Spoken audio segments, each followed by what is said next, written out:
Seatbelt. Chrissie is hilarious. Chrissie, have you ever heard of the comedian Basha K. Ali? No, that sounds like something you yell out before you blow up a plane.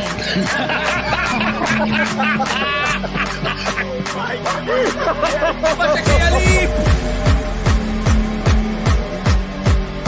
30 seconds remaining. But you know what, good to say I doubt it will stand up to social. I haven't been disrespectful to you at all. I was very confused by the title, Everything Everywhere All at Once, because that's also what we call it when Ash takes off his shirt.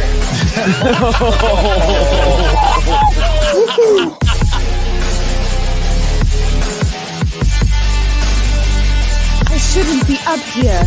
I should be in school on the other side of the ocean. Oh, welcome to Mayr in the Morning. Yes. I'm finally back doing a morning show. I know it's been a while. Excuse the overall look of this show. Excuse the camera angle, the lighting. I don't know what happened. I came back from Minnesota and my camera just started acting really weird. It's picking up more light than it should. Like everything looks different. So I'm sorry for that. I probably just need to buy a new camera and computer at this rate. So if it looks like I'm trying to hide my body, that is not the case.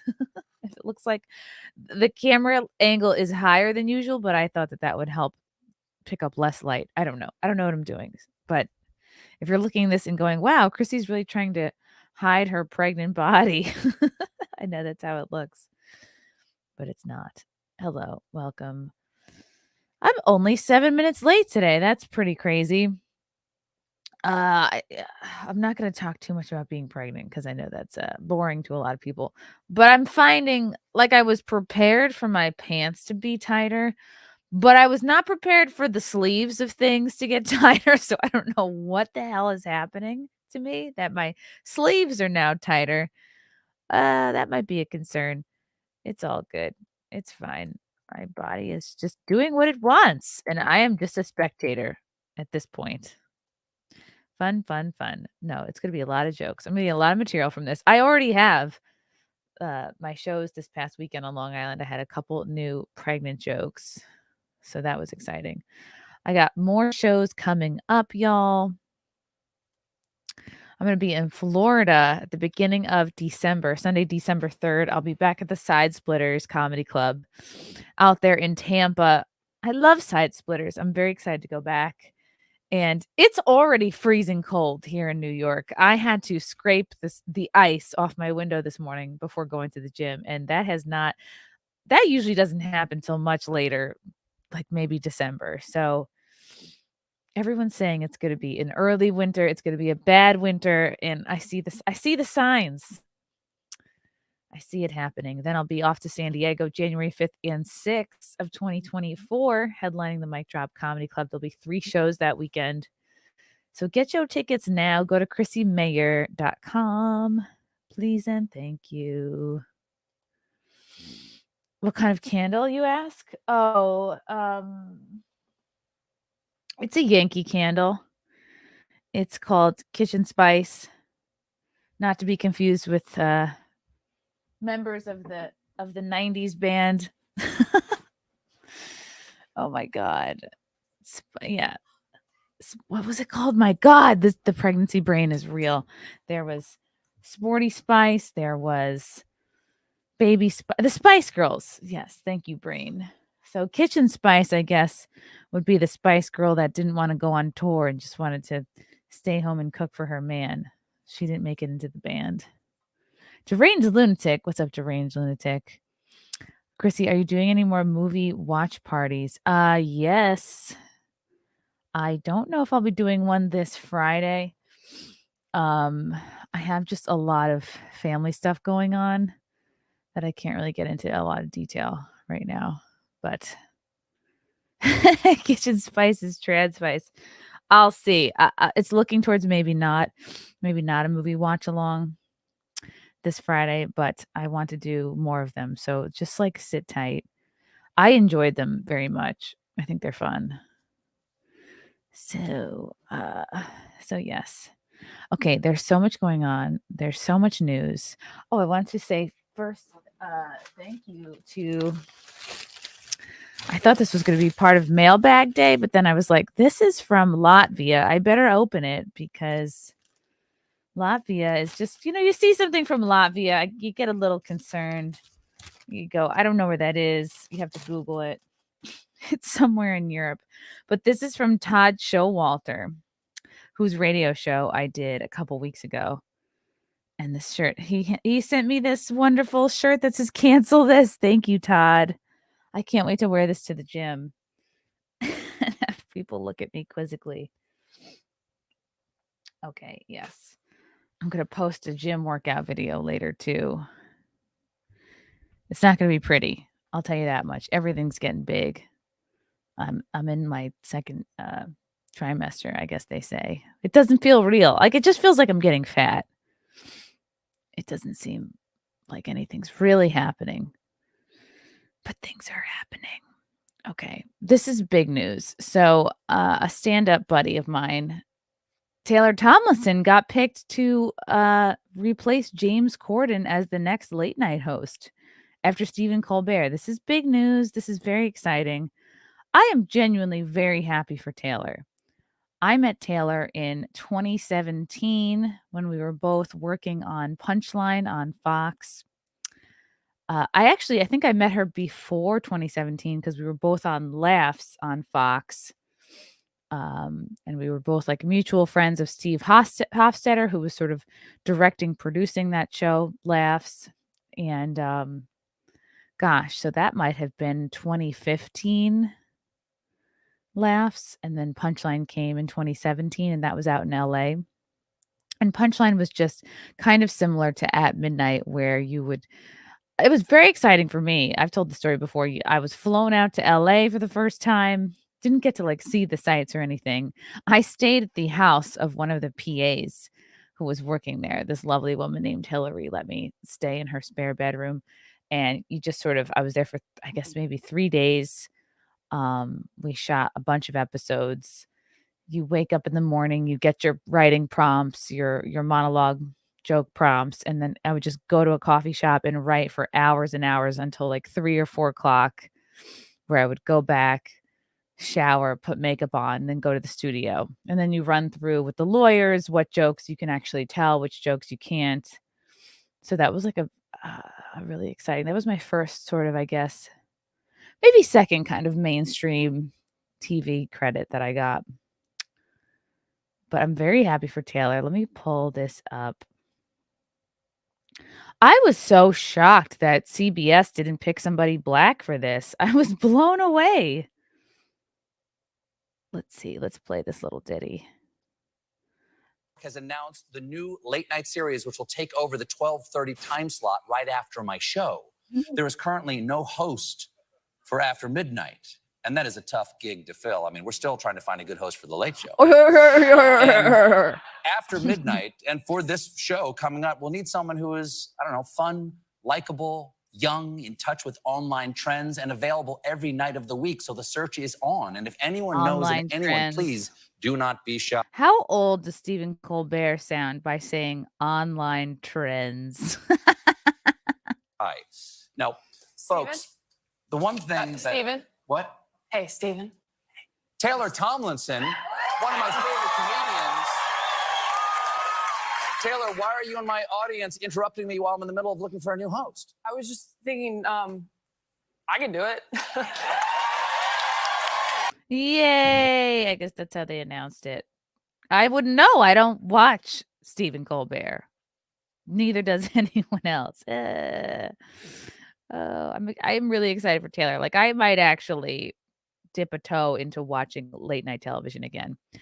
James Corden's late night talk show time slot will be helmed by comedian Taylor Tomlinson. Tomlinson, known for her Netflix specials Look at You and Quarter Life Crisis, has been tapped to host the CBS talk show series After Midnight.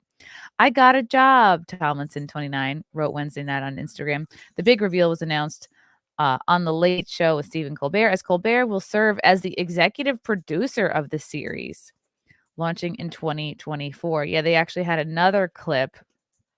There's just something so very icky about Stephen Colbert, whether you follow conspiracy theories or the WikiLeaks or the Podesta emails or not. Like, there's just something very... If that didn't turn you off to Stephen Colbert, certainly the whole vaccine dancing character cringe fest of a couple years ago may have turned you off to Stephen Colbert. Remember that? All the vaccines dancing. That was so cringy. But, he's part of the machine. I just don't want to see that happen to her. We'll see. It'll be interesting. So Colbert is going to be the executive producer of the series, launching next year. The new show is based on Comedy Central's At Midnight, which ran from 2013 to 2017. I've never had a real job, Tomlinson told Colbert Wednesday. No, I've been doing stand-up since I was 16, which is not a job. Congrats to her. I think this is really commendable because I've had 15 day jobs in my life, and that is where I've gotten so much of my material from. So I can't imagine doing stand-up and never working a real job. Like, what do you talk about? I guess you could focus on dating, your family. But I didn't realize that she started at 16. Like, that's amazing. And get James Corden out of here. Like, we've been over James Corden for a while. He tell someone off at a Balthazar, and then he got banned from Balthazar, this restaurant in New York City. It's like, yeah, some people they're too famous for too long and they become totally irrelevant. And that's James Corden's been at that place for a while. Okay, so Corden announced his departure from the hit CBS talk show last year and officially wrapped the show in April. Oh, wow. So there's just been no show since April. I wouldn't know. I don't watch any of those shows. So this has been a really fun couple of months. Like, I was on TikTok searching how to nail a job interview. TikTok is Google for children. That's funny. How do you impress your maybe boss? Her new boss, Colbert, responded, as it turns out, the best part of having one of these jobs is being able to find and hire really good people. The show will fill the 12:30 slot previously held by The Late Show with James Corden. I wonder when she starts. Corden announced his departure from the hit CBS was it a hit? CBS talk show last year and officially wrapped the show in April. The British actor turned broadcaster addressed his departure at the time, reflecting that leaving the show was the hardest decision I've ever had to make. Really? That was the hardest? Could it be that nobody was watching and that made it easy for you? When I started this journey, I was always going to just be that. It was just going to be a journey, an adventure. I never saw it as my final destination. Okay. He said, I never wanted this show to overstay its welcome in any way. I always want to love making it. And I really think in a year from now, that will be a good time to move on and see what else might be out there. The Gavin and Stacey star revealed that he will be shifting his focus into theater work. That's what he should be doing. He's a theater person. After feeling a sense of urgency to leave the CBS show and the Golden State as a whole. What is that, California? Despite feeling a mix of emotions, Corden, who officially took over the desk chair at the Los Angeles studio 56 in March of 2015. He's been doing this since 2015. My gosh. He believes he's making the right decision. Yes, you are absolutely making the right decision, James. Get the hell out of there. Nobody cares. I'm so certain it's the right thing to do. I'm so absolutely certain we did everything we wanted to do. I think it's really important that things have to end. Yes, it is. Ended already. Should have ended years ago. Prior to Corden's presenting stint, actor-comedian Craig Ferguson helmed CBS 12:30 slot between 2005 and 2014, following comic Craig Kilborn's 5-year stint starting in 1999. Let's look at the comments. I love the New York Post comments. What's funnier than a female comedian? Everything. Thomas Krad says, do you think Corden's wife gets some sort of beard fee for continuing the charade that he's not gay? Scott Balthazar says, who? I wasn't a huge Carson fan, but they are still playing his shows on various outlets. His stuff on YouTube gets millions of views. Is anyone going to be replaying Kimmel, Colbert, Seth Meyers, etc. from years from now. They're all funny of political tools, just like SNL. They are all part of protecting the Democratic liberal shield. Woohoo! Scott is based. Jeff Barge says, awesome. See, I was really expecting these comments. Is she funny or is she Amy Schumer 2.0?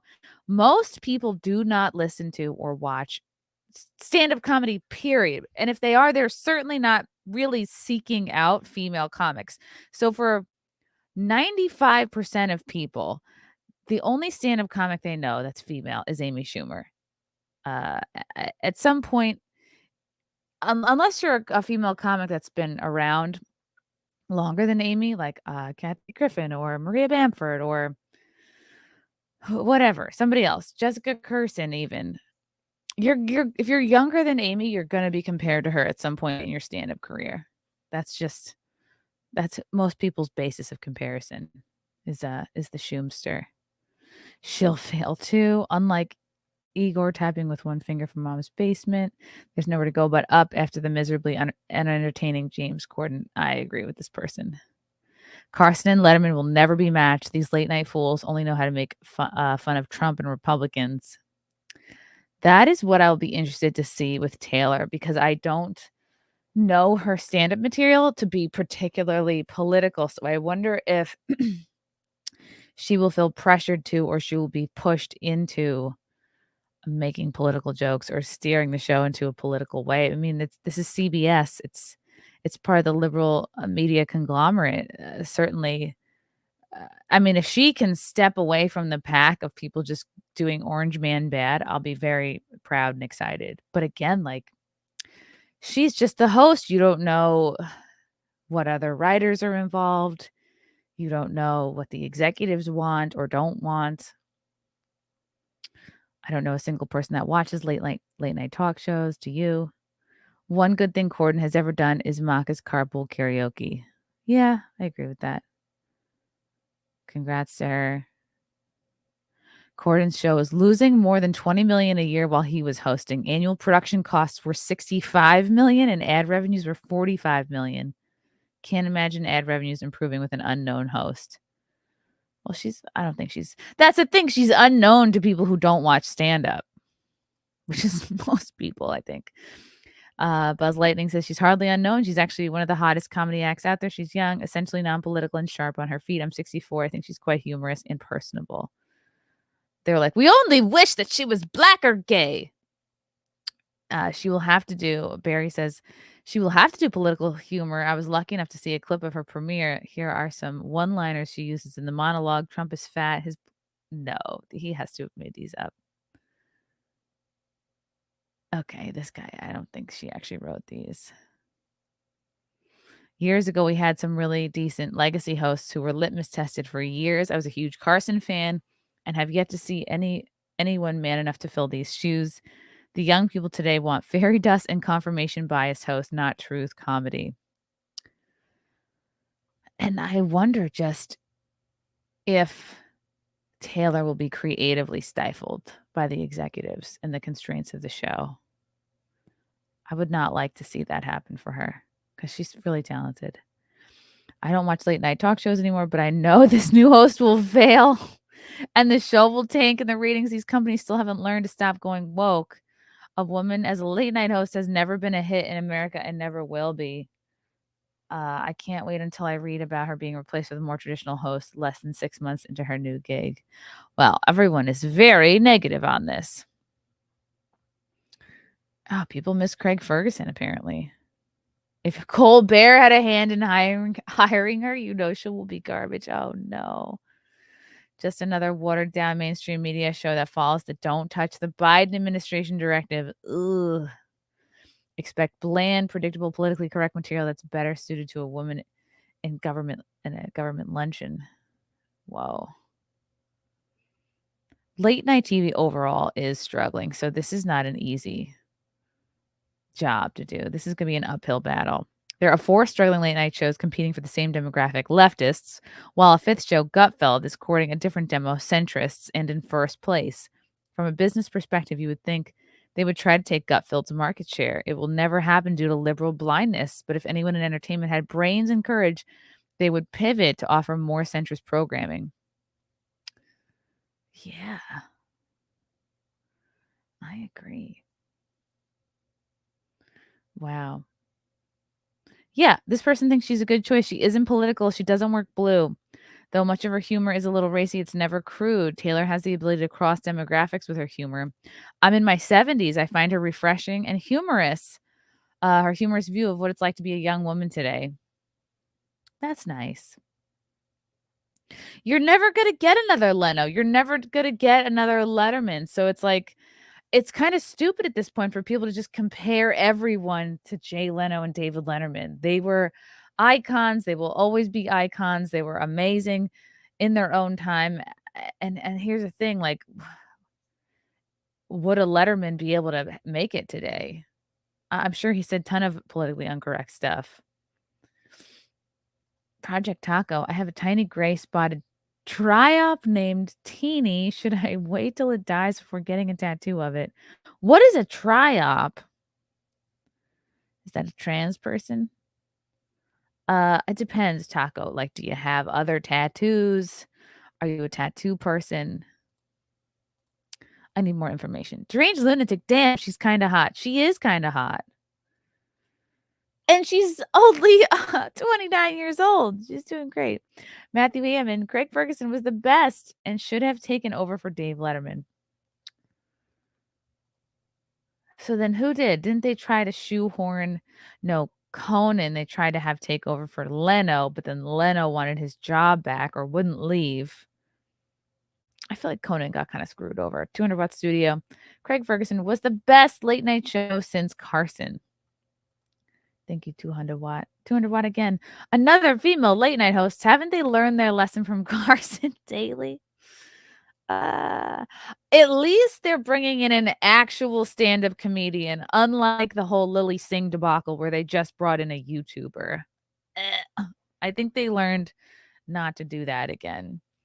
But Taylor, she's been doing stand-up for, what, 13 years at this point? So I wonder who's going to write for her. I wonder what the format is going to be like. I have so many questions. I want to know when it starts. Congrats, Taylor. I don't know if you'll ever see this. You're probably getting inundated with messages. Okay.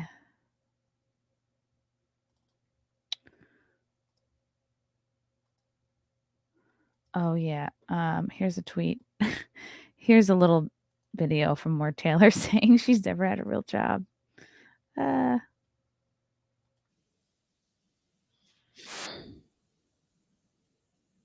Since I was 16, which is not a job. And so No job? no job. I mean, I worked at like a buffet and a wax salon, like not real. I didn't have a job. So like this has been a really fun couple. What is she wearing? What do they have her in? Why did they put her in this blue leisure suit? Taylor never dresses like this. They should have her looking like herself. I don't like this outfit on her. It's frumpy, it's loose, it's too big.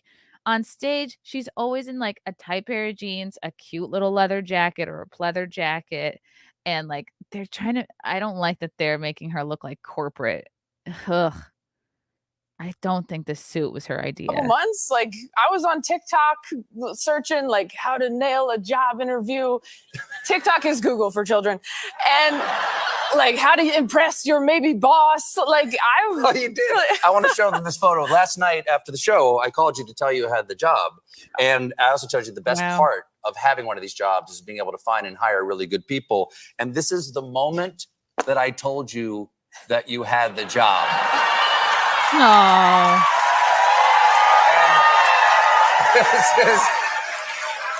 That's zoomed in right there. That's it right there. Oh. That's such a beautiful photo to me. I want to have like a caption contest. What is going through her mind? What is she reacting Like, holy fuck. I hope I'm not as bad as Lily Singh. I think that's going through her Oh too. man, when you log onto the Zoom and realize you should have dried your hair and put on more makeup is what's actually happening. Well, I didn't know if I got the job. I thought they were calling to let me down easy. So I wasn't sure what was going to happen. So to me, this is the face of like, you know, when you think you're going to get dumped, but they propose instead. I don't know what that's like. Yes.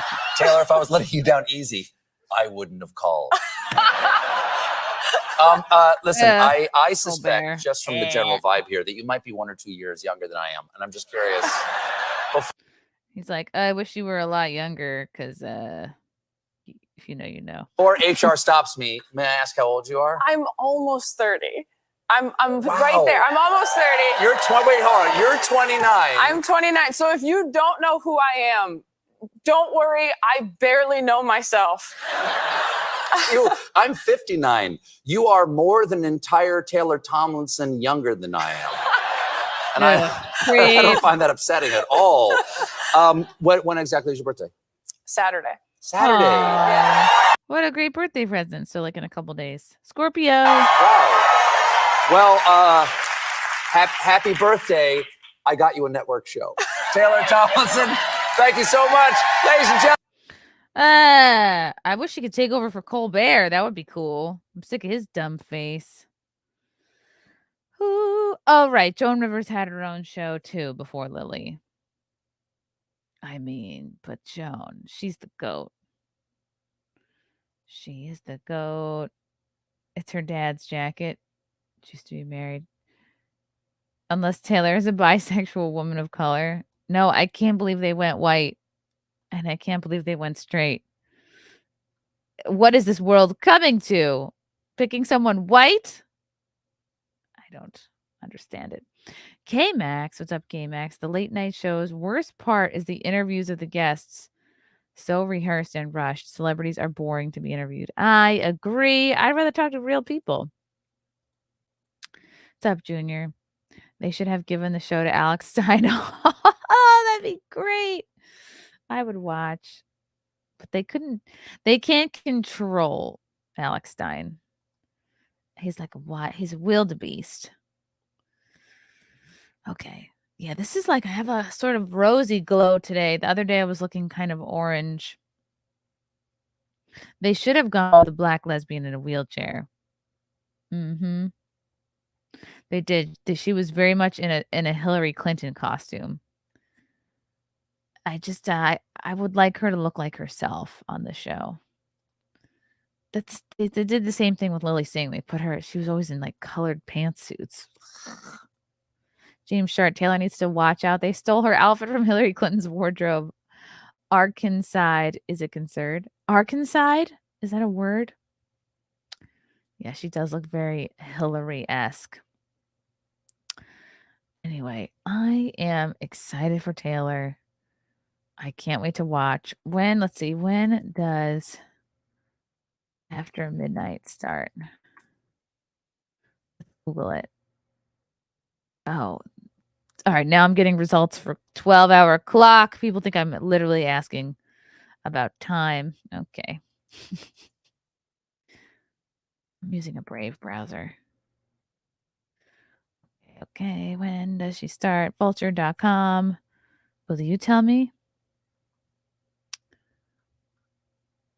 Oh, gosh. Let's go to the New York Times for some reason. Hey. At a time when the job is being held only by men. That's their angle. The Times is going to be like, oh my God, she's a woman. It's groundbreaking. Ew. Okay, when does it start? She's the youngest by 2 decades. God bless. Okay, After Midnight is based on At Midnight with Chris Hardwick. I like that show. That show gave a lot of comedians a lot of work.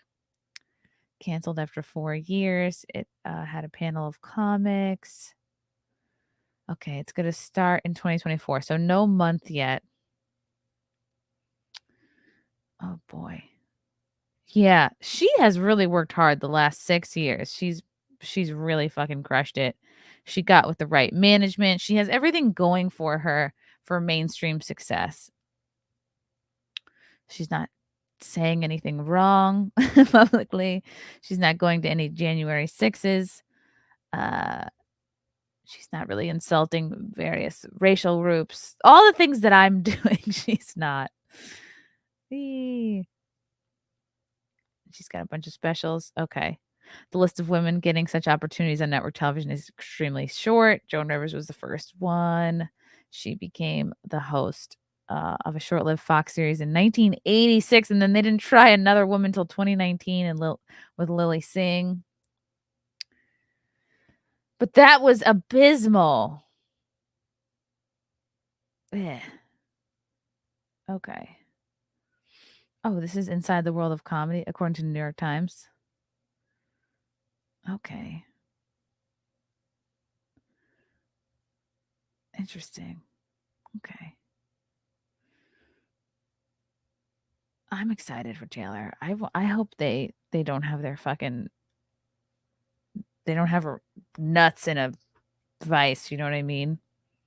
I hope she has some creative freedom. Congrats, Taylor. Okay. Now we have to move on to a topic I'm very passionate about, and that is racist birds. You heard me. Racist birds. A bunch of birds, many species of birds are going to be renamed because they are racist. You know, just like our beloved sports teams, our beloved pancake mix and syrups. Now birds are the latest trend of things that are racist. More than 100 bird species about to be renamed because of racism. Oh, what birds are the most racist? I can't wait. I want to know so I can buy one. More than 100 birds. Like, is there a parrot that keeps saying the N word? That I would understand. Yes, the N bird. That's a compound media joke. More than 100 bird species are about to be renamed because their monikers have been deemed offensive and exclusionary. That's what we need, inclusive birds. Some due to their connection to the racist pasts of the people who the birds were named after. Oh, God. You know, yeah, like nobody else can be named Adolf now. Nobody else can be named Vladimir. I don't know. I'm sure plenty of kids have been named Donald after Trump, and maybe he gave Don a bad name. The American Ornithological Society, an organization responsible for standardizing English bird names across the Americas, announced on Wednesday, that's yesterday, that dozens of birds in the U.S. and Canada will be renamed because birds who were named in honor of people can be upsetting to some. The New York Times, of course, the New York Times would find bird names upsetting.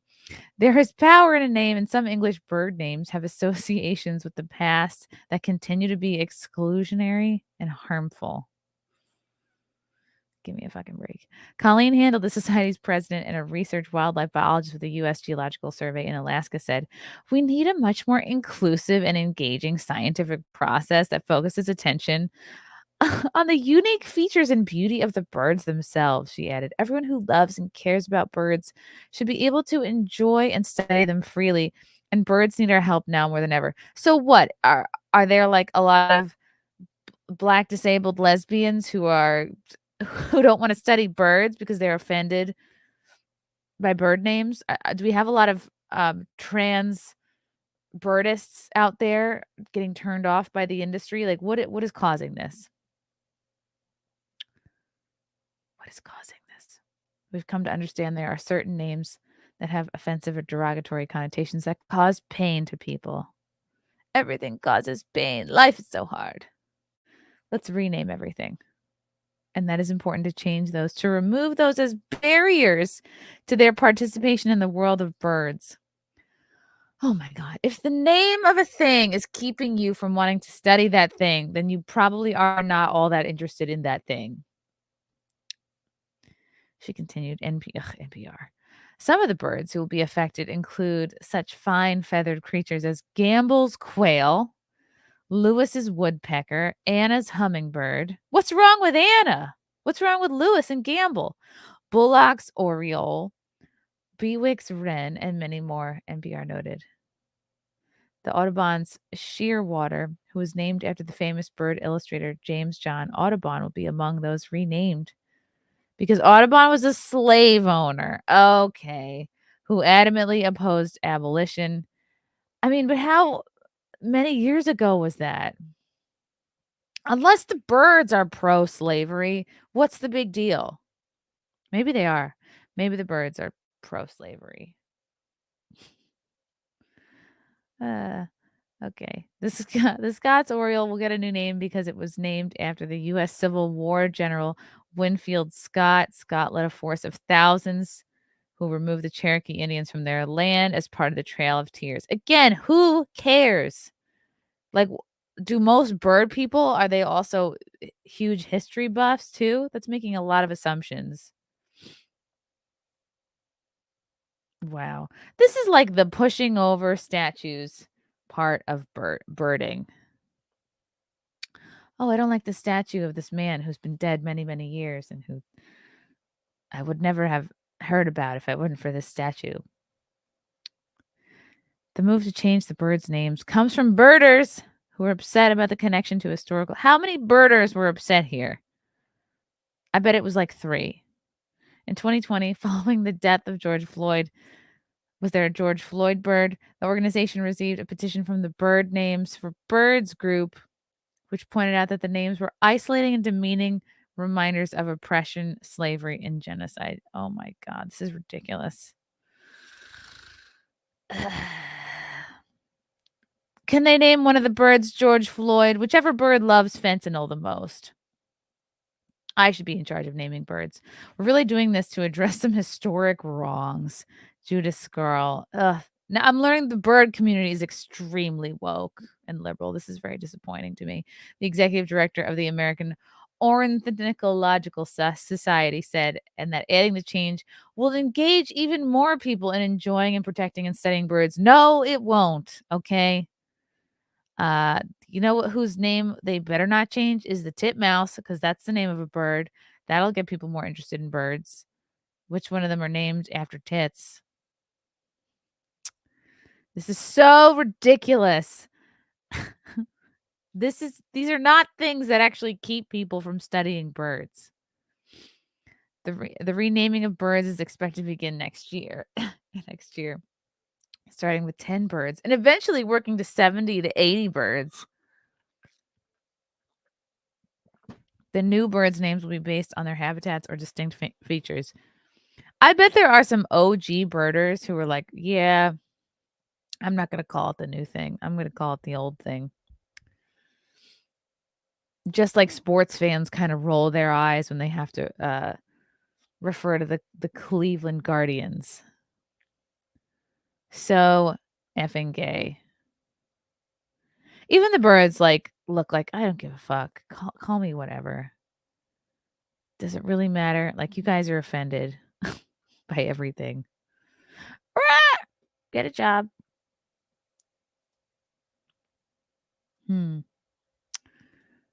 Daniel G. My camera phone uses cobalt mined by black children slaves, but I won't use it to take pictures of birds because that's racist. Wow, that's very inclusive of you, Daniel. Thank you for the super chat. At least Cleveland still has its famous steam train. Oh boy. Okay. Oh, guys, big news. This Sunday is Simpcast episode 100. Wow. Oh boy. Time for a sound effect. Wait, that's not the one.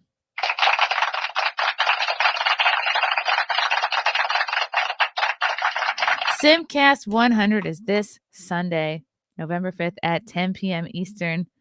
And here are some of the guests that will be stopping by. We have my friend, the lovely Ann Coulter, Alex Stein, Brandy Love, Josie the Redheaded Libertarian, Gary Beekler, Melanie Mack, Gavin McGinnis, me, and maybe a couple of other regulars.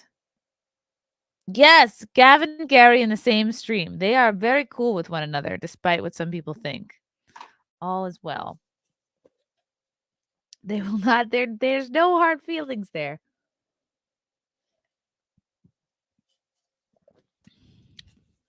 Okay. And if Gavin pulls out his body parts, well, let's hope he doesn't. But if he does, well, I won't be shocked. So tune in. Set your calendars. This is like appointment watching this Sunday, November 5th, 10 o'clock. It's going to be fun. Going to be fun, fun, fun. Okay. Oh God, I should have brought this up before. Speaking of Amy Schumer, which is everyone's default female stand-up comic, I guess she's in a bit of hot water with Asia Jackson, who is an actor, and she's the creator of Meg and Moranks. Never heard of her. Okay. She tweeted this out a couple days ago. It's so crazy to me how Bella and Gigi, meaning Hadid, their models, had to tiptoe around their statements. And then Amy Schumer is like, Gazans are rapists and will still have a career. So I guess Amy messaged Asia on Instagram. Did something I post about my people being massacred upset you? Ooh. I just feel like celebrities don't have time to be, I don't know. I'm just shocked by these DMs. Like, it's like, shouldn't you be too busy for this? And she responded, the Islamophobia and generalization of Gazan people did. Ruh-roh. Okay. Oh boy, then it's more. Okay. Oh, it's a business chat. I guess that's something famous people get. People all over the world are in the streets yelling for the murder of my people. You are not educated about the history of the Jewish people and of the conflict. Thanks for expressing what you were upset about. I'd like to express that I think you are anti-Semitic. Do you have any Jewish friends? If you do, they are all scared right now, frightened for their children, for their lives. Is there a good Wendy clip for that? Oh, is she on the Wendy Williams show? Oh, okay. Also, that story about that person thinking you were so young. That's so funny. You must have been so annoyed that they thought you looked so young. What a cool video to post. Well, I'm hoping someone doesn't slit my son's throat at school like they've been threatening to do. I'm posting pictures of my house. I mean, that happens to me too. I mean, this happens to anybody who's a public figure. But I deserve that, right? One day, I'm not saying it's okay, but one day when you realize how you acted in this moment, I will accept your apology. All the best. And when you use this exchange to try to raise your profile and get shine, you are showing yourself. Wah! Oh, but wait, there's more. Very curious. She responds, very curious to hear how you know that I'm not educated about the history of the conflict. How do you know that? You literally just followed me. You don't know who I am. How is it anti-Semitic to call you out for all the racist things you've said and then since 2015, but then gives no examples? Weird. I don't even know who Asia Jackson is. She says, I'm literally an actress working in Hollywood. People in our industry have been fired for saying way less than I have. How absolutely delusional to think you'd have to think I'm putting my entire career on the line for shine. Imagine coming into a black person's DMs trying to lecture them about what it's like to feel unsafe. No, we are the captains of the victim club. They have cornered the market on being victims. Don't you know that, Amy? I don't let my mom walk around alone because she's Asian. Like, do you really think that you, a blonde, blue-eyed white woman, you have to say it like that, white, have some sort of claim on feeling unsafe? No one is allowed to feel unsafe but black people. Don't you know that, Amy Schumer? You should know that by now. Mind you, and Asian people, I guess. She's sending all these messages from her mansion while the IDF just bombed a refugee camp. She should give up her mansion and sell it to refugees. That's what celebrities need to do. It's so stupid. I think most celebrities probably just feel extremely creatively stifled, or they feel very stifled by what they're allowed to say on social media. And they have to constantly tiptoe around everything because everything is a sensitive subject. They can't really speak their mind. And if they have a rare moment where they do speak their mind, they end up having to apologize for it like 8 times out of 10. Yes, and they call Jewish people white. Yes, the oppression Olympics is going strong. K-Max, thanks for the super chat. Chrissy, would Anthony Cumia be able to make this Simpcast? I always dreamed of seeing Cumia with Ann Coulter on at the same time. Why? Could you imagine the jokes? Cumia's take on the racist birds? I mean, I don't have no idea of his schedule. He's really just trying to focus on recovery. I don't know if you've been following like his whole health situation, but he has been not doing shows for a while now because he had some surgery on his heart and he's really just been focusing on recuperating. So I don't think that my priority should be like getting him on a show when really he's just trying to get well. But I like that you like him. That's cool. Matthew Hammond looking good today. What is where's the googly-eyed apple? Okay, it's not an apple. It's an avocado now. So here I bought the avocado. This is everyone can know this is the size of the bean right now. I have an avocado person living inside me. Mark Zart, what's up, Mark? Good morning, Chrissy Frank. Oh, baby muffin and waffles. Hope you are having a great morning. Just got out of a morning status meeting for work and wanted to say hi. Well, what's the status, Mark? You can't just say you got out of a status meeting and not give us the status. I need to know the status. I need to know it now. Yeah, just going back to that whole Instagram exchange between Asia Jackson and Amy Schumer, it just makes me really happy I'm not a celebrity. Ugh. And I don't think you even get to that level of celebrity unless you're willing to play by their rules.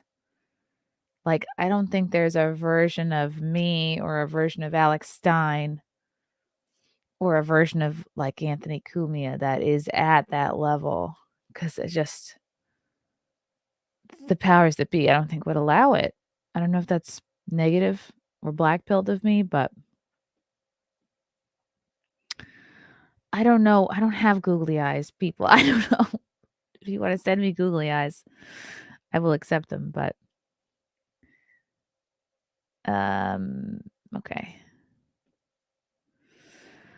Okay. Oh my gosh, did you guys see this? This was wild. This went viral, this video of the moms raiding the candy. This is so embarrassing.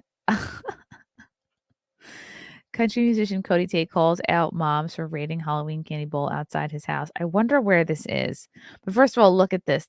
This looks like a bowl of full-size candy, by the way, which is rare. I get the excitement over seeing a full-size candy bar. But you're supposed to take one. Not only do these people not take one, run over.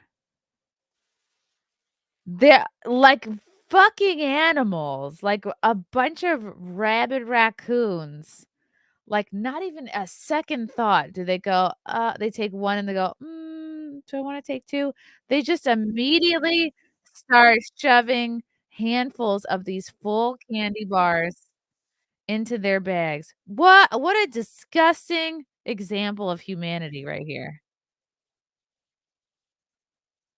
What an absolute disaster. Oh, by the way, this little green bucket is from McDonald's. You get it with a Happy Meal. I got the same one. The kids can barely get any because the adults are like so disgustingly, ravenously greedy for the candy. This is shocking. I am shocked and appalled.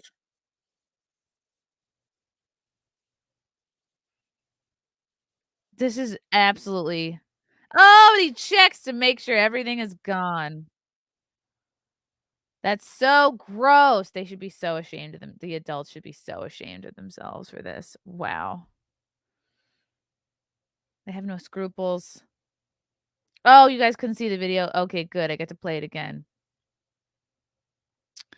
Thank you, Fealty.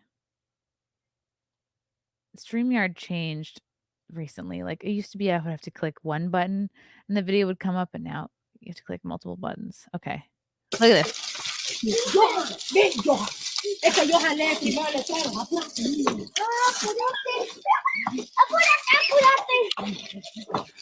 like a pack of wild animals. Look at these people. Look at these people. What a terrible example to set for your kids. Oh, these aren't moms? You don't think those are the moms? You think there's just adults out here trick-or-treating?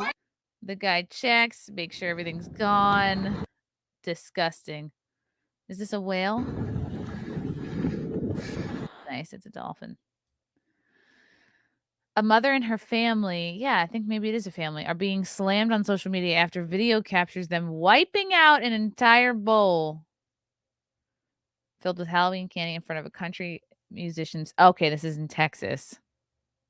Maybe they're migrants. Maybe they're hungry migrants. Cody Tate, a musician from the well-known band Whiskey Myers, posted security footage to his Instagram showing the family ravaging a giant basket full of treats on Tuesday. The video starts off by showing 3 adults followed by 4 to 5 kids running up to the house and clearing a huge black-colored basket loaded with candy one by one. One woman in a black hoodie even appears to smile into the camera while stashing loads of candy into her coat pockets like a disgusting, disgusting person. The other adults and small children followed suit, making sure all of the candy was taken from the bowl, even picking some up from the ground. Then one male adult looks back into the basket to ensure all the candy was gone before taking off with the family. Look at it. Caught. Gotcha, you greedy bitch. This is disgusting. This is appalling. I really feel like I'm turning into my dad when I observe this type of human behavior. Wow. And this is candy. You're gonna take like I don't know, whatever that is, like 2 months worth of candy. Like it's not good for you. That's why you're only supposed to have one at a time. What do you want? Diabetes for free? And this is why you can't trust people. If you know who it is, share. I figured it would happen, but just not adults. Now all the kids after these people can't have any candy. I don't know. If I'm like a super duper doing well celebrity or musician, they probably refilled the bowl after they left because they didn't want to have to see the sad. Unless he was gone, unless nobody was home, and that's why they had the footage. Yeah, then maybe they didn't get to refill it. Maybe everybody from the house was gone. But yeah, nobody gets to have any candy. Like actual fucking kids who deserve candy on Halloween. It's their one. Halloween is such a big deal. It was such a big deal for me as a kid because like we didn't have candy in our house growing up. Like sometimes I would go to like my friends' houses whose parents were doing way better, and they, especially this one girl, Lynn. I remember this girl, Lynn Hasday. She, again, this is like I have autistic memory when it comes to people from high school and middle school, but her parents were rich and she had a candy drawer in her kitchen. Like at any time you could just go over to the candy drawer and get a full-size candy, and it was like it was like a magical treasure trove. It was like unbelievable to me that they kept candy in the house year round. That's not the case for most kids. There's not unlimited access to candy. So Halloween is your one day of the whole year that you get a fuck ton of candy and you can ration it out to yourself. Like, sure, probably your dad's going to take some. Probably your family members are going to take some. That's just the tax. You got to pay the dad tax when it comes to candy. And sure, some of your siblings are probably going to take some. Some are going to disappear. But other than that, it's your one day to get candy. And it's like most kids are broke. They can't just go. I didn't get allowance growing up. I didn't like get to just buy whatever. It's your one day to get candy.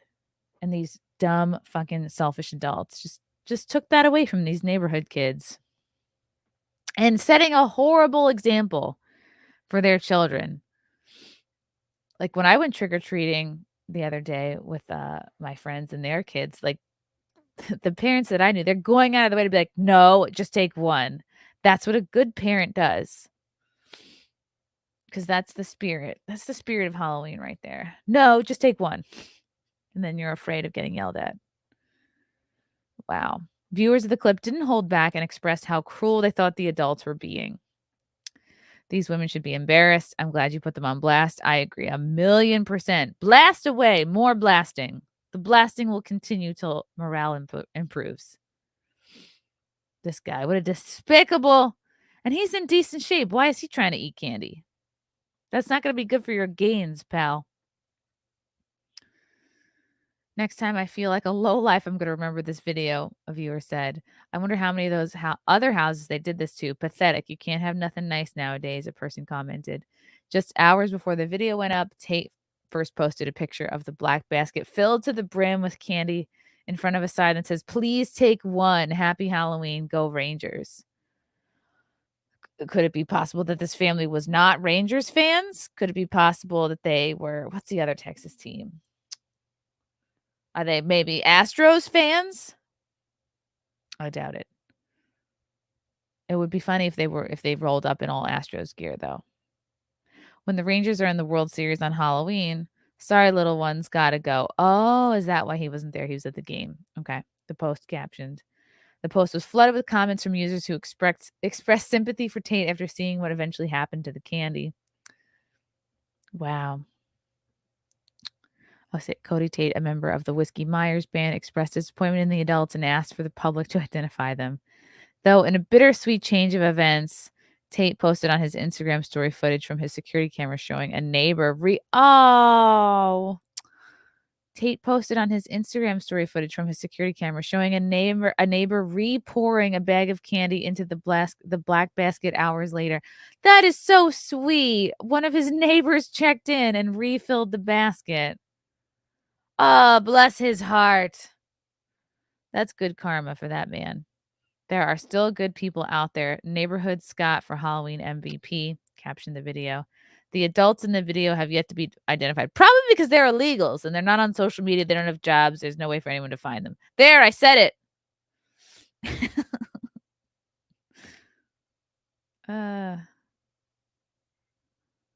A lot of the houses we visited had signs with how many to take. We make sure the kiddos obliged. You shouldn't even need the sign. Normal people understand that taking one is implied.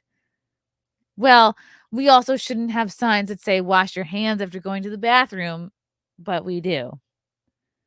Yeah, look at that. Someone else, Libby's with me. Libby agrees with me here. Sounds like they were illegals from a local shelter that opened in the area. Once these adults are out, they will be guests on The View to discuss diversity, equity, and inclusion. Fuck, that's so dead on. And of course, communism.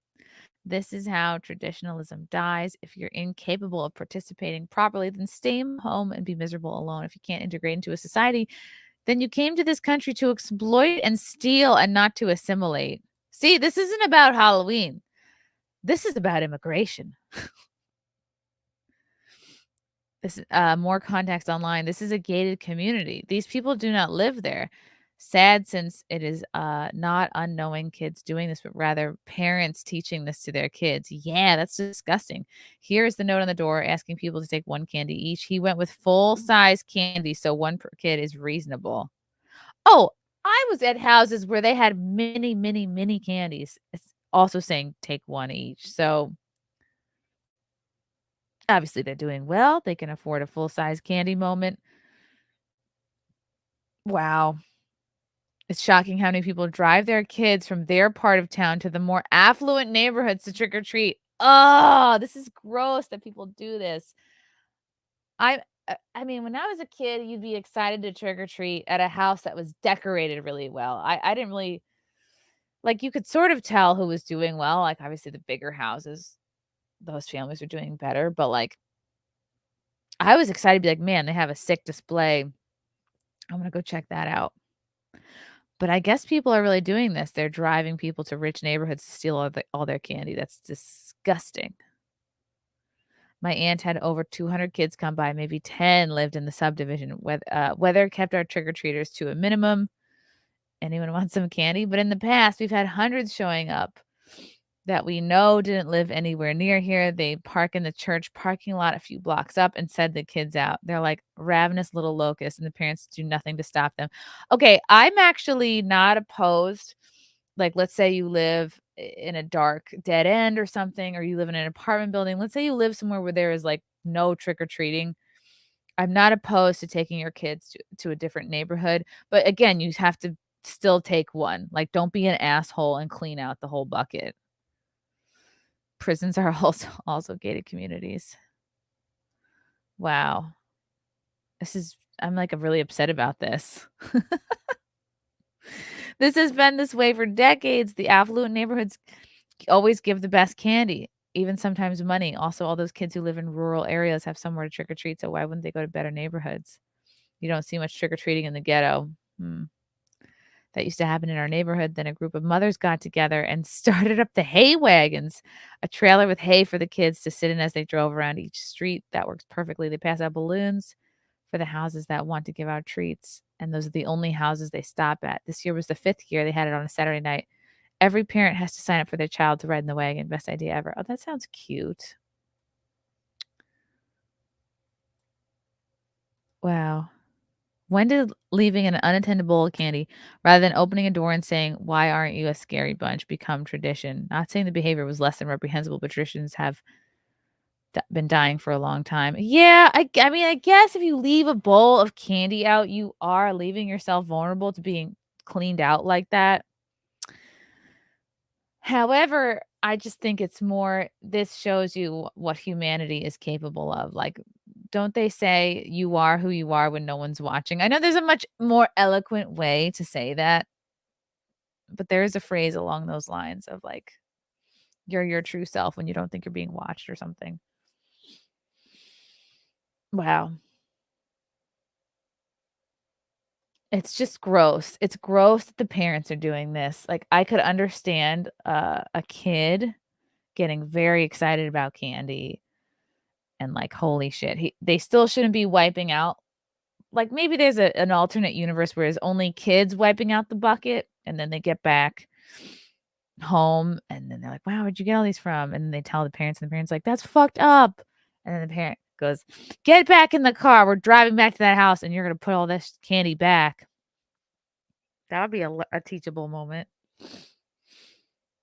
Wow. This happened to me one year. A mother dumped my entire bowl into her bag, left nothing. I was at the neighbors for a couple minutes. It stung. Vowed I would never leave it again. I haven't. It's always the little things that make you lose faith. Sad but true. But Halloween is about the meet and greet. That's true. Next time, don't leave it out. When we went trick-or-treating, there was a man sitting with his open window, flinging candy out the window. I was like, this guy's the best.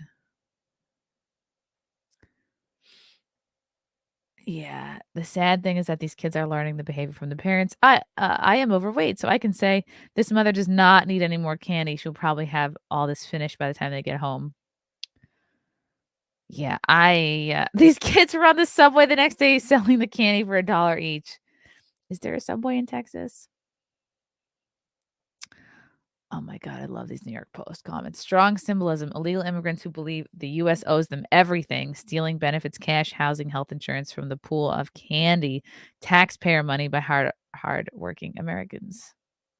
The illegals are getting each more a month than retirees are getting from Social Security, which they've paid into their whole lives. Oh, that stings.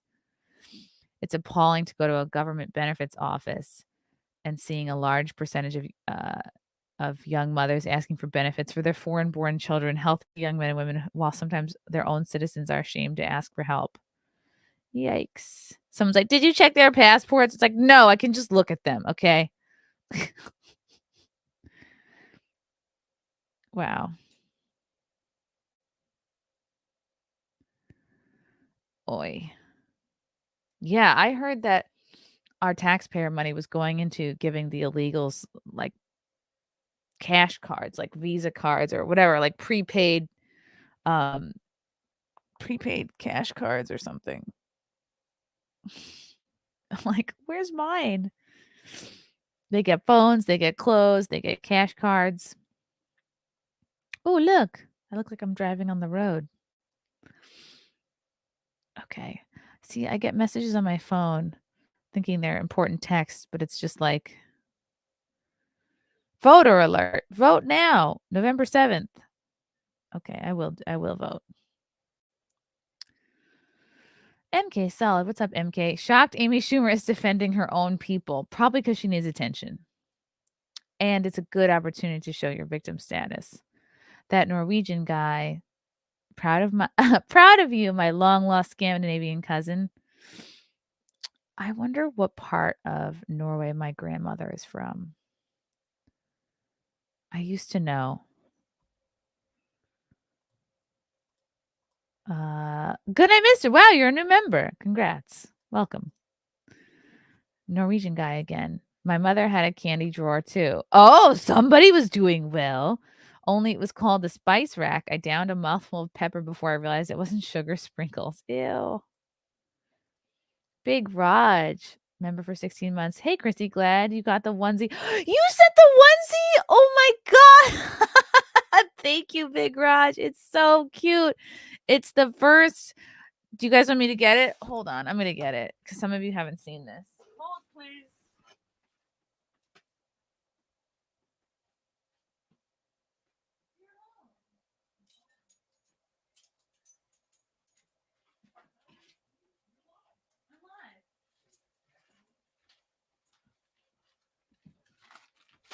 Okay. This is what Big Raj sent me. It really made my day. This is the little bean's first piece of first piece of clothing. It's a newborn sized. It says, I got news for you. Now, me and the bean can match because I have this in a tank top, also from Big Raj. This is hilarious. Thank you so much. Thank you. It feels weird. It feels really weird to get baby clothes. Like it doesn't feel real yet. Like the reality is kind of slowly setting in. All right, maybe I'll put this here. Oh my God. Okay. It's awesome. Thank you, Big Raj. Oh, now you can't even see it. Oh, well. I'll have to hang it up. Military to mommy. Hello. You're a new person. Hello. Thank you for the super chat. West Virginia hubby and I took turns with our 3-year-old. After an hour, she was done. Oh, you mean trick-or-treating? Okay. We left the candy bucket outside, figured someone was going to take it all. Once trick-or-treat was over, we had candy left over. I love it here. Where do you live? Oh, West Virginia. Okay. So there's still hope in West Virginia. That's where we should all go trick-or-treating.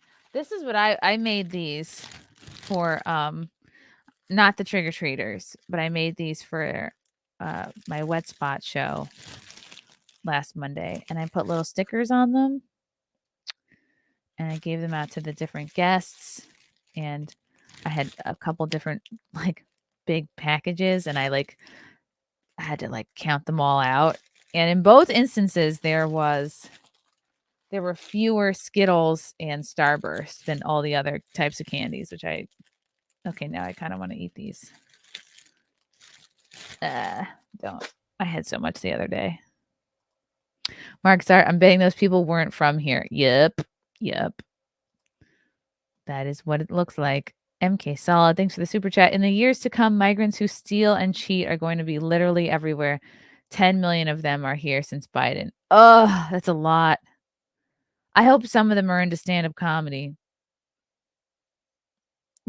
Start coming to shows. If you're watching this, illegals, start coming to my stand-up shows, okay? And I'll be on your side. Oh, what's up, NVIDIA? Voter alert. Vote now, November 7th. Not again. Incoherent turd. Oh, you're new too. Welcome.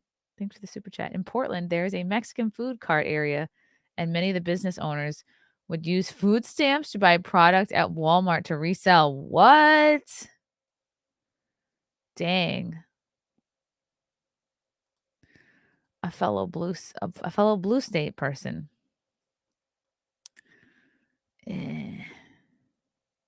But they will steal the jokes.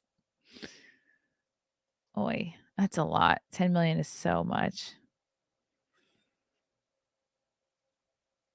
Oh, let's try not to be bummed out about all the illegals. Let's try to be upbeat, guys. Because, let's just focus on what we have control over, which is so little. Oh, this was a funny moment. I can't stand The View. The View fans are left fuming after Whoopi Goldberg cuts off Sunny Hosen during debate about Israel-Palestine. So this is such a funny moment because it shows you that not only is Whoopi Goldberg like totally in charge, like she totally wears the pants at The View. And like there's she probably got it in her ear, like, cut, stop talking about Israel-Palestine. Stop.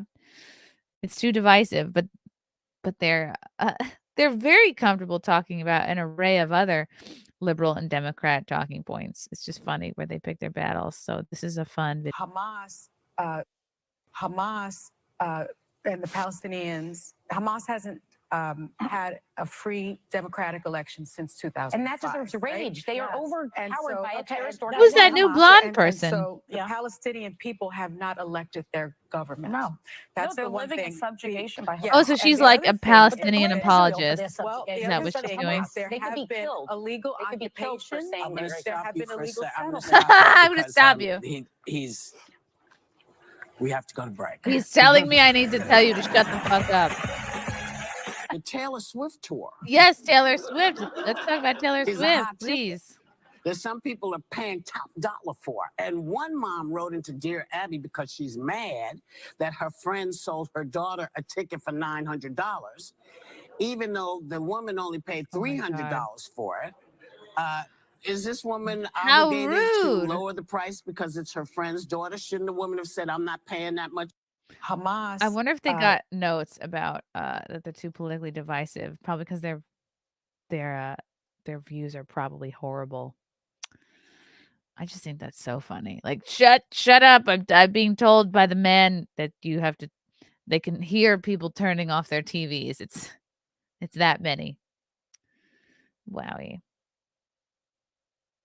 Yeah, that's true. I agree with you, Norwegian guy. They don't really have actual opinions. They're just NPCs. A lot of them are just reading off a prompter. There's a lot of this on The View. She doesn't understand. She was only repeating words somebody else wrote, not really being smart. That's why she's so careful with what she says, because I think she's more trying to remember than actually those are her real opinions. Wow. Let's talk about Taylor Swift. That's safe. They should have talked about the migrants stealing all the candy. The migrants. Okay, let's talk about. I saw this. I thought this was really interesting. There was a model who was voted perfect woman by Playboy. And I kind of like that she's older. All right, let me fix my format here. Mixing it up. Look at this. I'm almost like a professional broadcaster. Wow. Isn't that beautiful?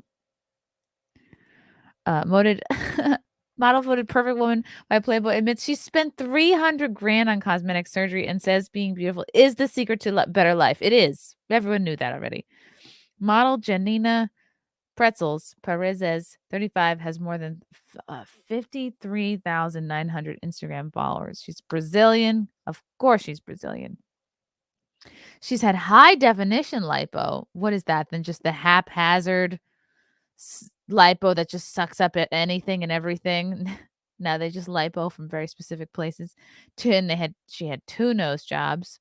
She struggled to stay on the diet and believe the scalpel solves everything. Well, that's because you're lazy. Model who is, where do you get the money for this? She was voted the perfect woman by Playboy in Norway. Oh, wow. Norwegian guy, this is your people's fault. Norwegian people are into this, but she's not a natural blonde. She doesn't have blue eyes. I thought you guys were into that. Janina Perez's was thrilled to receive the accolade from the famous adult magazine that has plenty of fans online with more than 59,900 Instagram followers. Now the 35-year-old model has spoken out about how she's undergone the knife several times. Being beautiful is the secret to life. I thought she was beautiful before. Oh my God. She didn't have to do anything. But now she's gotten all the Kardashian surgeries, which are very popular now. Oh my God, she was stunning. She looked fine. She looked great. Okay, a couple nose jobs. Smoothed out her chin. But she was so cute. Maybe she got some caps or something. Wow. I didn't think she needed all that. Save the plastic surgery for the people who are actually horrible to look at.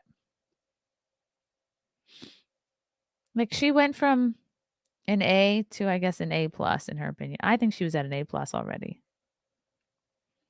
Wow. Oh, this is an interesting story. So, a former porn star spent $20K to redo her hymen. That's a bargain. I guess it was really messed up looking. Oh God, there was a frog in the ice cream. That's gross.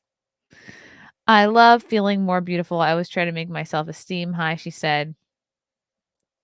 This is the secret to a better life. So if I can invest in my beauty, I don't save. With all the surgeries, I have already spent around $300,000 and I will definitely spend more. I won't stop till everything is perfect. Janina claims to have undergone lipo, high-def lipo, 2 nose jobs, boob jobs, PBL, facial bioplasty, which are fillers, and had 1 rib bone removed. Why just 1? Go back in there. Take them all out. Traditional lipo is a surgical procedure designed to remove pockets of stubborn fat to improve the size of a specific area like the stomachs, hips, or thighs.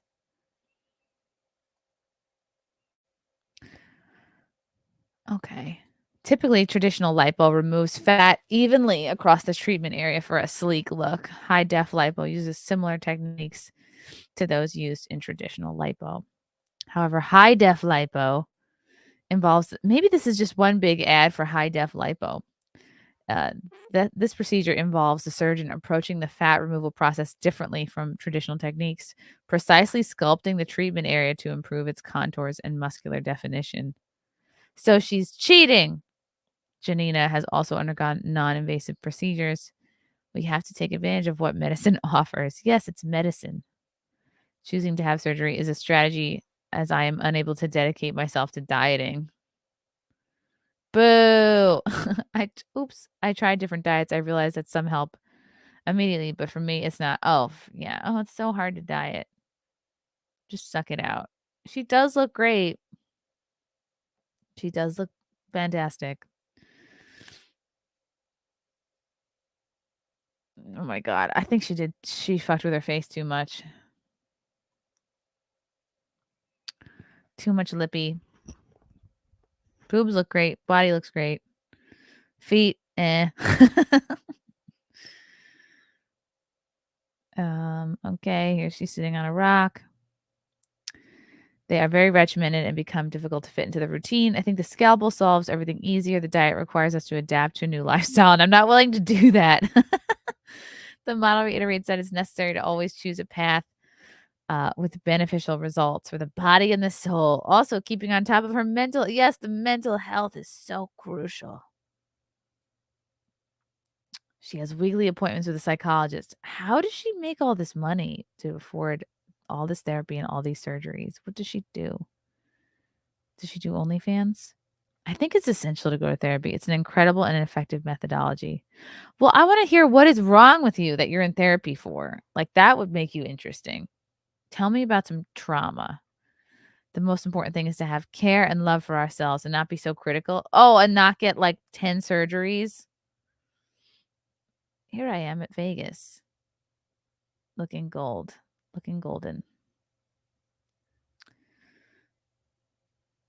She's a model. I don't know what city this is. Good for you, darling. She's in Paris. She's a jet setter. She's everywhere. Oh, she looks like she's married. Good for her. Looking at the good side of things of life is always persisting in our dreams. What the fuck does that even mean? Looking at the good side of life is always persisting in our dreams. This belongs on a pillow at Home Goods. In cursive. Janina also takes part in bodybuilding, cardio training, and electrical stimulation. Yeah, I have a vibrator too. Big deal. And as a personal trainer to help her gain muscle, I eat balanced meals with proteins, vegetables, and carbs. Wow, groundbreaking. But she's not She's not in the Daily Mail because of her balanced meals, okay? She's in because of her surgeries. I avoid soft drinks and sugar, but I can't do without fast food. I'd like doing my surgeries, but I don't abandon my body. What a hero. There goes my hero. Wonder where she got all the money for surgery. Sugar daddy money. The woman is a hustler. Oh, everyone thinks she's a prostitute. I think she looks great.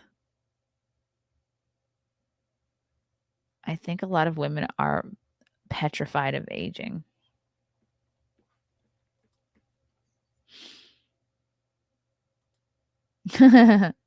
I'll take Hallmark quotes that mean nothing for $500, Alex. I like doing my surgeries. I mean, you're not doing them, darling. You're paying a man to do them. But God bless. I'm gonna check up on her in 5 years and see what she. You know what? I'm gonna check up on her in a year and see what she looks like. I hope she doesn't stop. I hope she becomes one of these ladies that's like looks fucking insane because she gets too many surgeries. Mr. Me, thanks for becoming a YouTube member. Charles Hurst. Oh wow, gifted 5 Chrissie Mayr memberships. Thank you, Charles.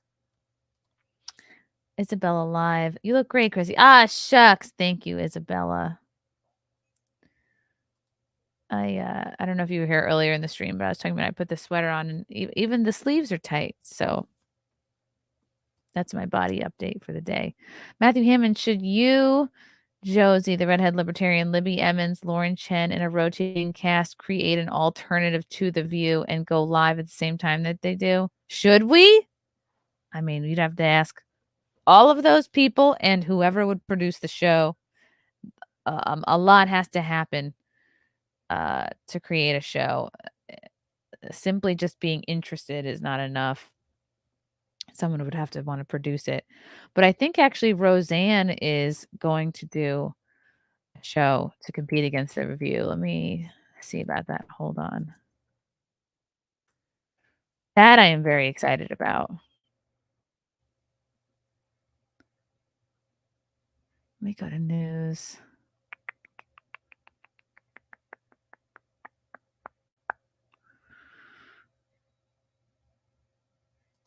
Okay.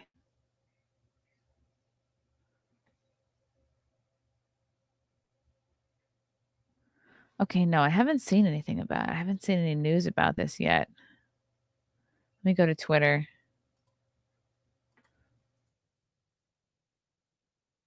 Roseanne. Are you doing a new show, Roseanne?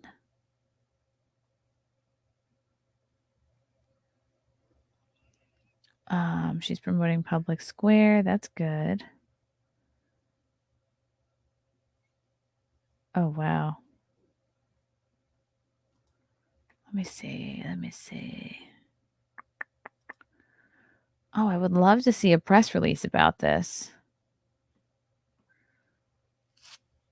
Okay.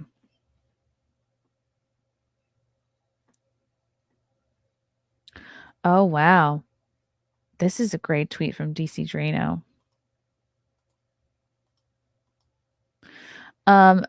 So to answer your question, Matthew, like all of these women, we all live in different places. I think Libby's in New York. I think Lauren might be in Texas. Josie, I'm not sure where she lives. So it's like for this to happen, everyone would have to either live in the same state or a producer would have to fly out everyone and contract such a thing for like, I don't know, a month, 6 weeks of filming. There'd have to be money behind. Simply interest is not enough for something like this. A lot of people have brought up like there should be a based or a conservative or a non-leftist SNL. There should be a based View. Again, like someone interest is not enough. Someone would have to want to produce such a show. Because if it were just based on like availability, sure, sign me up. I'll be there tomorrow. But again, it's like if only it were that simple. I love this tweet, especially in light of all of Gina Carano's hot takes recently.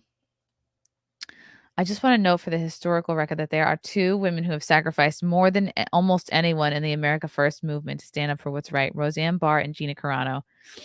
The real Roseanne and Gina Carano were making tens of millions of dollars in their powerful Hollywood careers, but LA's Marxists canceled and blacklisted them after they spoke out against the corruption and injustice destroying our nation.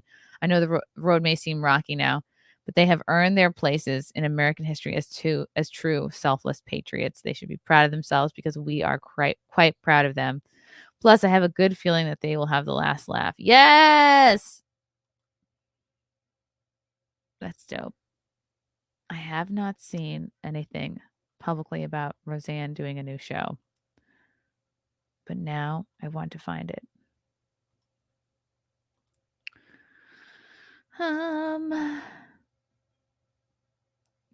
Yes. If there was an alternate SNL, I'd submit my sketch samples out of spite. The fucker said I was too offensive. You actually submitted for SNL? That's cool.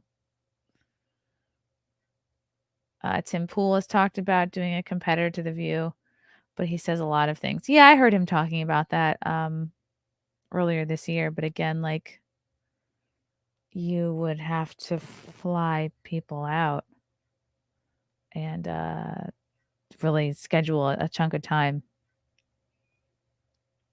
or do it with people regularly who I guess like live nearby. Chrissy, I'm surprised you've never been a guest on Kill Tony. I was a guest on Kill Tony in March of 2020, right as the pandemic was happening. It was really fun. I had a blast. Okay. Do I have one more? Yes. Elon Musk. Elon! I still have to listen to his episode with Rogan that just came out. Okay, Elon Musk on why he bought Twitter. It was an information technology weapon for the woke mind virus. Woohoo! Okay. Elon Musk said during an interview this week that the reason he bought Twitter, which he later renamed X, which I'm not calling it X, I never will, it will always be Twitter, was because he believed that the platform was being used as an information weapon to spread the woke mind virus around the world. Musk made the remarks during a wide-ranging interview released on Tuesday with Joe Rogan on the Joe Rogan Experience. When asked what led to his decision to buy the company, Musk said, I mean, this is going to sound somewhat melodramatic, but I was worried that it would have a corrosive effect on civilization, that it was just having a bad impact. And I think part of it is where it was located, which, is downtown San Francisco. And he said, while I think San Francisco is a beautiful city, we should really fight hard to kind of right the ship of San Francisco. If you've walked around downtown San Francisco, right near the X headquarters, it's a zombie apocalypse. I mean, it's rough. It's crazy, he said. You can't believe until you go there. So you have to say, well, what philosophy led to that outcome? And that philosophy was being piped to Earth. So, a philosophy that would ordinarily be quite niche and geographically constrained to that sort of the fallout area would be limited, was effectively given an information weapon, an information technology weapon, and propagate. It was essentially a mind virus to the rest of Earth. Yeah, so taking values and policies and just ideas that would only maybe stick to an LA or a San Francisco or a New York City, and then that's being spread across the nation, across the world. And that's just not going to work. The outcome of that mind virus is very clear if you walk around the streets of downtown San Francisco. It's the end of civilization. He said that one of the key things that the woke mind virus needs to spread is the ability to censor opposing viewpoints, because it is not strong enough to survive on its own. And the previous regime at the company served was that censor. You've owned X for a year now. Oh, yeah. Do you ever wake up in the middle of the night and have a dream that you didn't do it? Elon Musk in a blonde wig. And your life is infinitely easier? Well, it's certainly a recipe for trouble, I suppose, or contention. What was it ultimately something that led you to make the decision to do it? I wanted to save the world. I mean, this is going to sound somewhat melodramatic, but I was worried about that it was having a corrosive effect on civilization. Oh, just That that. it was just having a bad impact. I want to listen to this on high speed. I don't think I can. I think part of it is that it's where it was located, which is downtown San Francisco. All right, this is basically while everything I just said. Good for you, Elon. Hey, Elon's not perfect, but some people say Twitter is still not perfect, but he made it better. I would say it's slightly better. Yes, he should buy TikTok next.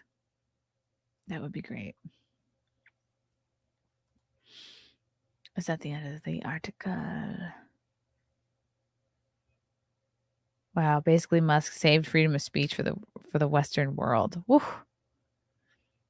And it only took $44 billion. And then all the things we learned from the Twitter files. Oh my God, we wouldn't have found out about the government collusion with the social media companies. We wouldn't have learned about the freaking FBI, CIA, DOJ meetings with Facebook. Oh, so much has been revealed.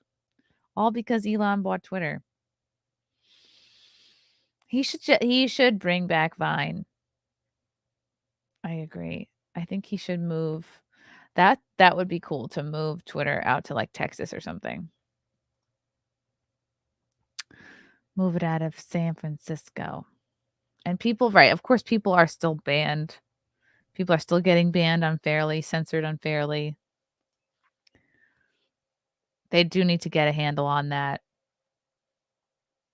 But overall, it's a little better. Oh boy. Wow. Okay.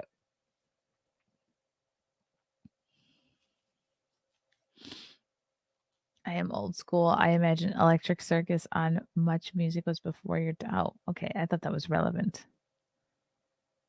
Yes, we knew it. There just wasn't evidence. Correct.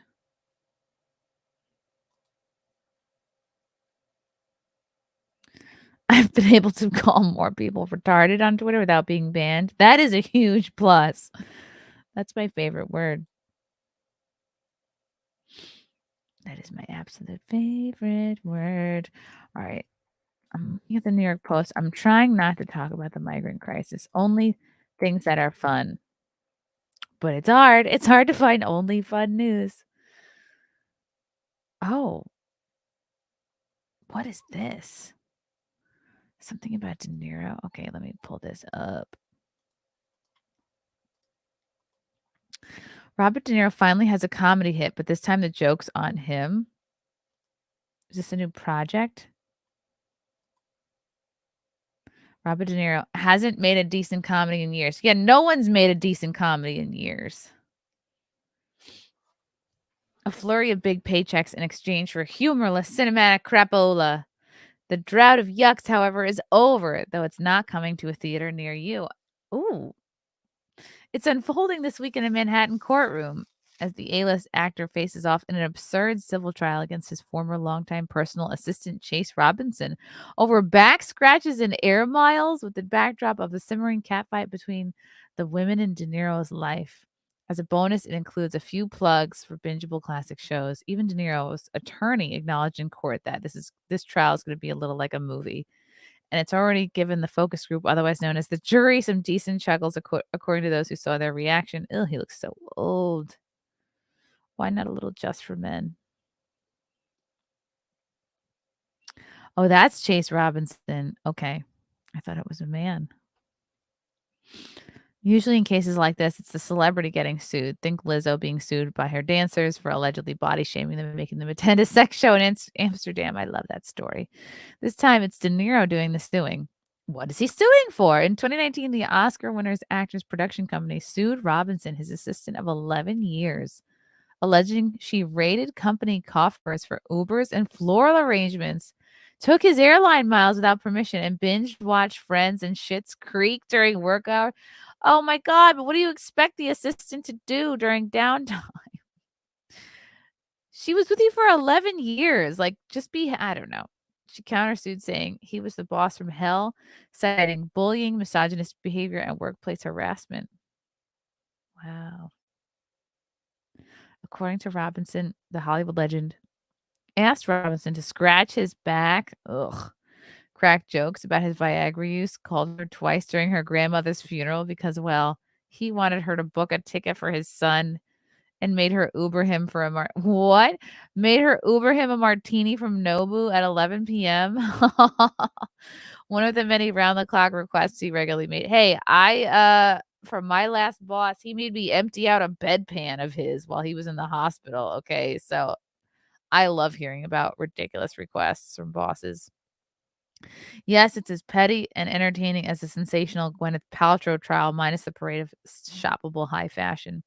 It was an explosive moment on the stand. He copped to asking her to personally relive the nagging itch on his back. Oh, relieve the nagging itch on his back. Okay, twice you got me. I'm saying this is nonsense, fumed De Niro. It was never done with any disrespect. Shame on you, Chase Robinson. Oh, boy. No, it's very inappropriate to ask your freaking assistant to scratch your back. But that's what happens. This is the kind of job I had. Your boss treats you like you're not the assistant, but you are the work wife. And it gets very personal very quickly. And if it doesn't, it's like you'll probably lose your job.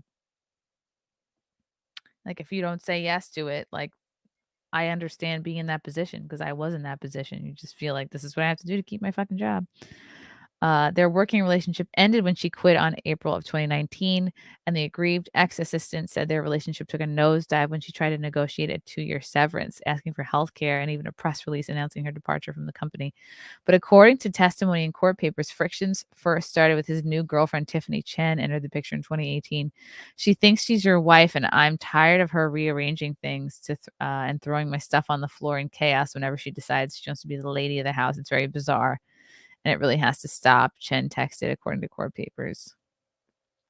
But it was De Niro, Robinson claimed, who made, this is what I just said, who made her his work wife. This is what happens, people.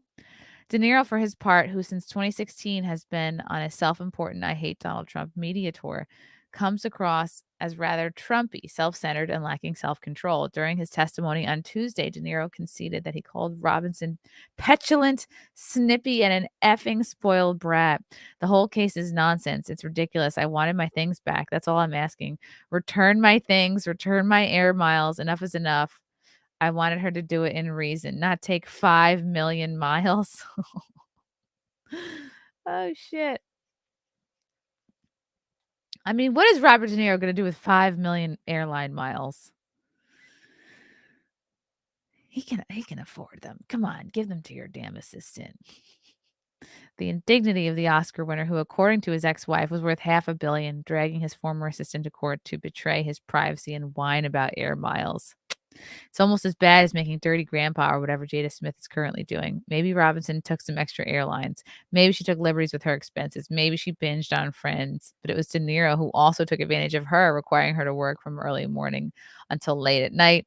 He made her his emergency contact. See, this is this work wife shit I'm talking about. Just boundaries are ignored in any type of high-level assistant job, like for any type of celebrity or executive on this. Like this. He thought nothing of ringing her twice during her grandmother's funeral or ringing her at 4:30 a.m. in 2017 when he had fallen and needed to go to the hospital. This is exactly what happened to me with my last job. Right after my mother died, my last boss was like, you know, what take your mind off things is just come back to work. Like, I didn't even know that I had 3 fucking bereavement days. I only took 1 because I was too scared to take off any more time. Wow. Why didn't he ask Hightower, who took a vow to care for him? She was sleeping. I didn't want to bother her, the actress said on the stand. He also berated Robinson because he missed a meeting in Malibu when she didn't wake him up. Ugh. Imagine amassing all that fame and wealth and losing the ability to use an alarm clock. Imagine not seeing your entitlement. Robinson was, wow, she made a lot of money. Robinson was paid an annual salary of $300K for her troubles, and many folks would be willing to scratch De Niro anyway for that kind of cash. For charity's sake, let's say boundaries were crossed on both sides. Familiarity bred contempt and lawsuits. Lawsuits which wound and embarrass are commonplace in celebrity culture, mostly initiated by the staff themselves. However, rarely do they go to court. And this is self-inflicted on De Niro's litigious part. But as the saying goes, it's so hard to find good help these days, darling. Wow. You just have to respect boundaries. That's insane. He didn't want to bother his sleeping wife to take him to the hospital, but thought nothing about bothering his beneath him assistant and waking her up. That's exactly how these wealthy, liberal, progressive elitists think of the rest of us. Yep, that's how my boss treated me. I'm not talking about Anthony Cumia, by the way, who's delightful and who I still work for. Yep. This is how it is. I should do a tell-all about my last job one day. One day. That's literally grooming. Yeah. Yeah, she should write a book. People would write that. I embarrassed Planned Parenthood for their ridiculous Love's Little Girl commercial. What are you talking about? Wow. Okay. Interesting. There's a new Bill Burr movie coming out. I would watch it. Oh, Old Dads. Sounds like material that my buddy Chris Monty was working on. I wonder if he took this idea from him.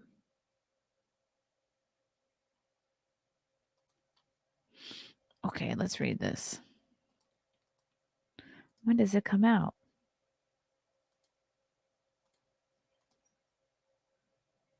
Yep, you're right, Davina. The average worker is too afraid to be fired from their terrible job. So you just put up with shit. You just end up doing the thing. Okay, Old Dads on Netflix proves PC critics can't stop whining about fun. Be a dad. It just took 46 years for it to happen. Just rub some dirt on it. You might want to put a little Neosporin on her. That thing could get infected. Oh, yeah? Are you a doctor? Or are you just like one of those WebMD guys? This is common knowledge. You want to keep the cut clean. Well, listen, I'm trying to raise a little man here, not a fucking pussy. So why don't you just go on Twitter and go share this story where you're the hero? Oh. What's up, party people? You happen to check that new joint from Little Baby? Come on, pound it.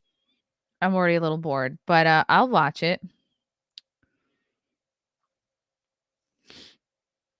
Okay, this is Bill Burr's new Netflix special called Old Dads.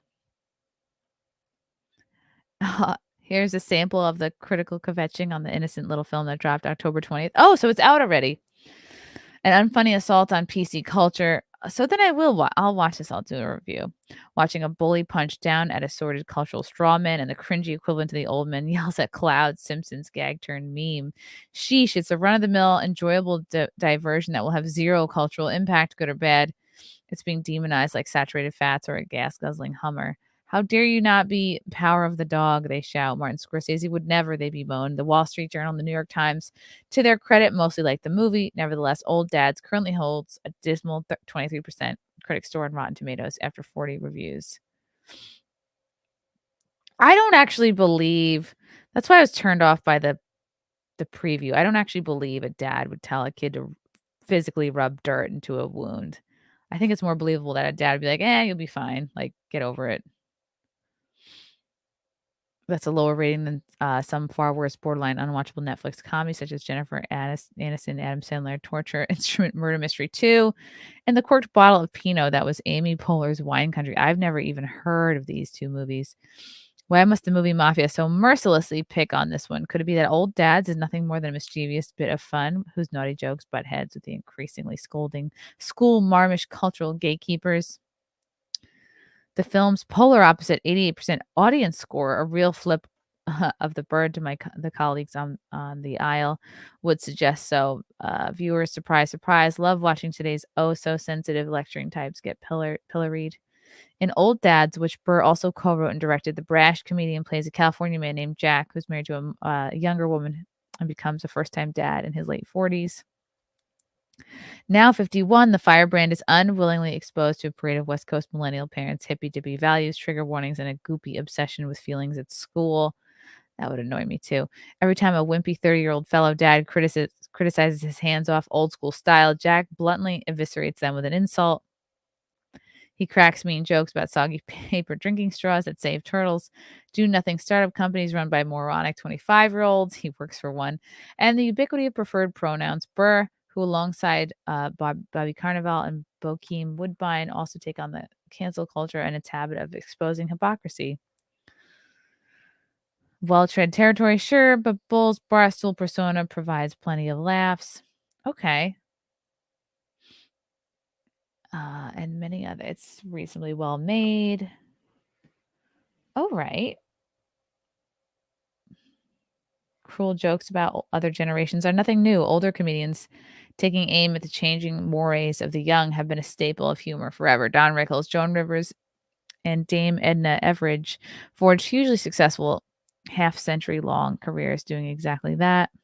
Suddenly, everybody's outraged at anything offensive. More and more, fun seems to not be allowed on screen unless it's served with a heaping side of spinach. Steamed spinach. We are fast nearing a downer reality where to be a well-regarded funny movie, you must always toe the culture war line and better yet, throw in a Hollywood-approved message for self-projection. Yeah, this is a bad time for mainstream comedy. There's too many rules, I think. Admit it, though, none of the cough syrup comedies, Hi Barbie, are ever truly that hilarious. Academic essays tend not to be, but no matter what critics spout, the audience for pure raunchy humor isn't going anywhere. Exactly. Okay, cool. I'll check it out. I'll give it a whirl. So stunning, so brave. It's like you could make an independent film that's funny and not woke and all that, but is it going to get any kind? Yeah, it's like you try to make something and then maybe put it on a YouTube or a Rumble because you're not going to be able to get it in mainstream theaters because you're not playing by the rules, et cetera, et cetera. Doesn't mean it's impossible. Yeah. Oh, yes. By the way, here's my mailbag. I might do another mailbag episode like next week or something. Thanks again, Big Raj, for the little so cute. Oh, I got news for you. For the bean. That's so cute. Okay. There's my P.O. box. Oh, I gotta update this. Yes, I'll be in Tampa December 3rd, San Diego January 5th and 6th. Check out Simpcast episode 100 this Sunday with special guests including Ann Coulter, Gavin McInnes, Alex Stein, Josie the Redheaded Libertarian, Gary Beekler, Melanie Mack, Brandy Love, and some regulars will be popping by. What else is coming up, you ask?